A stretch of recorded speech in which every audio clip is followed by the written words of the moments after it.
বলছি যে আপনারা দেখেছেন যে গণ অধিকার পরিষদ বাংলাদেশে ব্যতিক্রম একটি রাজনৈতিক দল। সেনা ছাউনি কিংবা সামরিক বাহিনীর পৃষ্ঠপোষকতায় কিংবা সরকারের আনুকূল্যে তৈরি হওয়া কোনো দল গণ অধিকার পরিষদ নয়। গণ অধিকার পরিষদ একেবারেই আন্দোলনের অগ্নিগর্ভ থেকে জন্ম নেয় একটি রাজনৈতিক দল। আজকের যে গণ অভ্যুত্থান কোটা সংস্কার আন্দোলনকে কেন্দ্র করে 2018 সালে সেই কোটা সংস্কার আন্দোলনের সূত্রপাত এবং সেই আন্দোলনের সফল নেতৃত্বের মাধ্যমে আজকে এই 2024-এর আপনার গণ অভ্যুত্থানেও নেতৃত্ব দিয়েছে। আমরা বিশেষ করে বাংলাদেশের তরুণ প্রজন্ম 90 পরবর্তী তরুণ প্রজন্ম আমরা মনে করি বাংলাদেশে বর্তমানে যে ফ্যাসিবাদী রাষ্ট্র ব্যবস্থা, এই রাষ্ট্র ব্যবস্থার পরিবর্তন দরকার। পুরানো রাজনৈতিক বন্দোবস্তের মাধ্যমে বা পুরানো বন্দোবস্ত জিয়ে রেখে আগামীর নতুন বাংলাদেশ বিনির্মাণ সম্ভব নয়। তাই আজকে আমরা নতুন রাজনৈতিক বন্দোবস্তের মাধ্যমেই আগামীর নতুন বাংলাদেশ গড়ে তুলতে চাই। আপনারা নিশ্চয়ই লক্ষ্য করেছেন গতকালকে অন্তর্বর্তীকালীন সরকারের প্রধান উপদেষ্টা ডক্টর মোহাম্মদ ইউনূসের আমন্ত্রণে আমরা রাজধানীর ফরেন সার্ভিস একাডেমিতে বিভিন্ন রাজনৈতিক দল জুলাই প্রোক্লামেশনের বিষয়ে আমরা সেখানে মিলিত হয়েছি, সেখানে আমাদের মতামত দিয়েছে। আমরা সকলেই বলেছি কিন্তু যেহেতু এটি একটি বাংলাদেশের ইতিহাসের একটি যুগান্তকারী পরিবর্তন এবং বাংলাদেশের মানুষ দল মত নির্বিশেষে সকলে ঐক্যবদ্ধভাবে এই লড়াই করেছে এবং এই লড়াইয়ের পেছনে বড় ধরনের একটা প্রেক্ষাপট রয়েছে। বিশেষ করে গত 1.5 দশকে ফ্যাসিবাদী আওয়ামী সরকারের যে দুঃশাসন সেটা কার্যত বাংলাদেশের স্বাধীনতা সার্বভৌমত্বকে একটি সংকটে ফেলেছিল, যার ফলেই কিন্তু এই গণ অভ্যুত্থান অনিবার্য হয়ে পড়েছিল।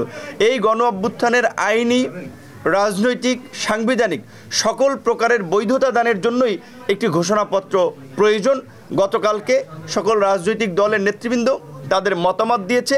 তারা সকলেই তাদের নিজস্ব যে আত্মত্যাগ এবং নিজস্ব যে সংগ্রাম সেটিকে সংযুক্ত করে এই ঘোষণাপত্র দেওয়ার আহ্বান জানিয়েছে। আশা করি খুব শীঘ্রই সেটি ঘোষণা হবে। জাতীয় নির্বাচনের বিষয়ে প্রধান উপদেষ্টা পরিষ্কারভাবেই বলেছে যে আপনারা যদি শুধুমাত্র নির্বাচন কেন্দ্রিক কিছু সংক্ষিপ্ত সংস্কার চান তবে এই বছরের ডিসেম্বর, আরেকটু বিস্তৃত পরিসরে সংস্কার চাইলে সেজন্য হয়তো আরও 6 মাসের সময় প্রয়োজন। আমরা মনে করি যে শুধুমাত্র একটি নির্বাচনের জন্য এই গণ অভ্যুত্থান হয় নাই, শুধুমাত্র একটি ভোটের জন্য এই গণ অভ্যুত্থান হয় নাই। রাষ্ট্র পুনর্গঠন, রাষ্ট্র সংস্কার এবং রাষ্ট্র মেরামতের মাধ্যমে একটি গণতান্ত্রিক, মানবিক এবং জন আকাঙ্ক্ষার বাংলাদেশ বিনির্মাণের জায়গা থেকে এই গণ অভ্যুত্থান হয়েছে। কাজেই সেই জন আকাঙ্ক্ষার বাংলাদেশ বিনির্মাণে রাষ্ট্র সংস্কার অনিবার্য হয়ে উঠেছে। সংস্কার কমিশনগুলো তাদের প্রস্তাবনা দিয়েছে। আমরা চাই সংস্কার কমিশনের এই প্রস্তাবনার রাজনৈতিক দলগুলোর সাথে আলাপ আলোচনা করে সরকার রাষ্ট্র সংস্কারের একটা পূর্ণাঙ্গ রূপরেখা জাতির সামনে উপস্থাপন করে সেইটার অধিকাংশ বাস্তবায়নের পরেই তারা নির্বাচনের পথে হাঁটবেন। এবং ইতিমধ্যেই আপনারা দেখেছেন যে স্থানীয় সরকারের, বিশেষ করে ফ্যাসিস্ট সরকারের আমলে বিতর্কিত নির্বাচনে যারা জনপ্রতিনিধি হয়েছেন তাদেরকে অপসারণ করা হয়েছে। এই বিতর্কিত নির্বাচনে জনপ্রতিনিধিদেরকে অপসারণের ফলে এখন আর স্থানীয় সরকারে জনপ্রতিনিধি নাই, যার ফলে স্থানীয় সরকারের কার্যক্রম কার্যত স্থবির, জনগণ একটা ভোগান্তির শিকার হচ্ছে। তাই আমরা দ্রুত সরকারের কার্যক্রমে গতি আনার জন্য, সরকারকে গতিশীল করার জন্য জাতীয় নির্বাচনের আগে স্থানীয় নির্বাচন করার আহ্বান জানাচ্ছি। জাতীয় নির্বাচনের আগে যদি স্থানীয় নির্বাচন হয়, এই নির্বাচন হবে বাংলাদেশের ইতিহাসে সবচেয়ে গ্রহণযোগ্য, সবচেয়ে মডেল স্থানীয় সরকার নির্বাচন। কারণ রাজনৈতিক দলগুলো সরকারে গিয়ে যখন তারা স্থানীয় সরকার নির্বাচন দেয় সেখানে তাদের আধিপত্য থাকে, প্রভাব থাকে, বিপরীত পক্ষের প্রার্থীদেরকে আঘাত করা হয়, হামলা করা হয়, মামলা করা হয়। এটি বাংলাদেশের গত 5 দশকের ট্রেন্ড আমরা লক্ষ্য করেছি।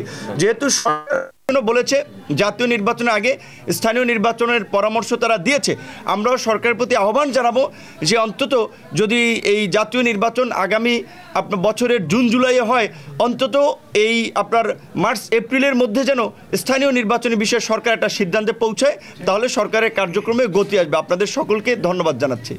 ধন্যবাদ। না, বিএনপির প্রতিনিধি সহ সকল রাজনৈতিক দলের প্রতিনিধি গতকালকে প্রধান উপদেষ্টার মিটিংয়ে ছিল।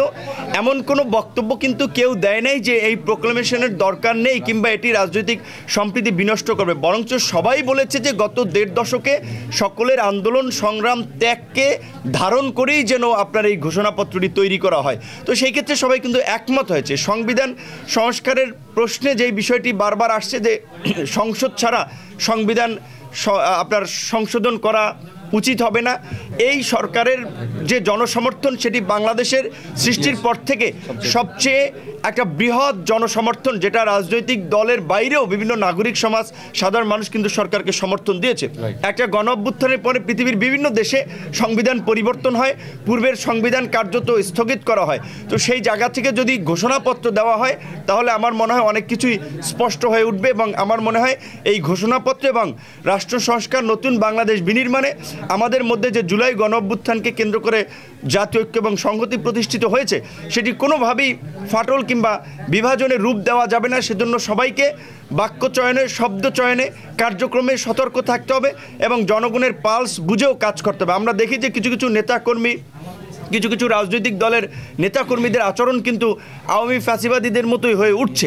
এটি কিন্তু মানুষের মাঝে একটা উদ্বেগ তৈরি করছে, উৎকণ্ঠা তৈরি করছে যে তাহলে কি এটা আবার কোন বাংলাদেশ? যদি পূর্বের ব্যবস্থা সিস্টেম বলবৎ থাকে তাহলে এই বাংলাদেশ বিনির্মাণ বা দেখার জন্য কি আমরা জীবন দিয়েছি?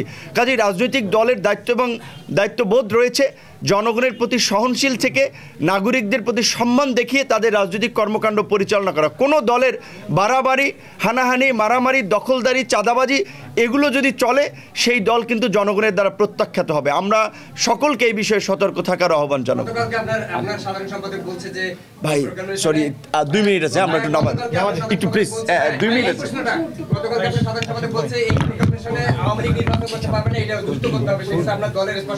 না এটা তো এই গণ অভ্যুত্থানের স্পিড, যেই ফ্যাসিস্ট শক্তির বিরুদ্ধে আমরা লড়াই করেছি, যারা এতগুলো মানুষকে হত্যা করেছে, রাজপথে রক্ত ঝরিয়েছে, গুলি করিয়ে মেরেছে এবং বাংলাদেশকে স্বাধীন সার্বভৌম রাষ্ট্রকে একটা বিদেশি তাবেদার রাষ্ট্রে পরিণত করেছে, সেই আওয়ামী লীগের রাজনীতি করার কোনো নৈতিক ভিত্তি এবং নৈতিক অধিকার নাই। এবং আমরা আশা করি আগামী নির্বাচনে আওয়ামী লীগ অংশগ্রহণ করতে পারবে না। আগামী নির্বাচন না, শুধু এদেশের রাজনীতিতে আওয়ামী লীগের কবর রচনা হয়েছে। আওয়ামী লীগ আর এদেশের রাজনীতিতে কখনোই মাথা তুলে দাঁড়াতে পারবে না এবং এদেশের জনগণ সেই সুযোগ দেবে না।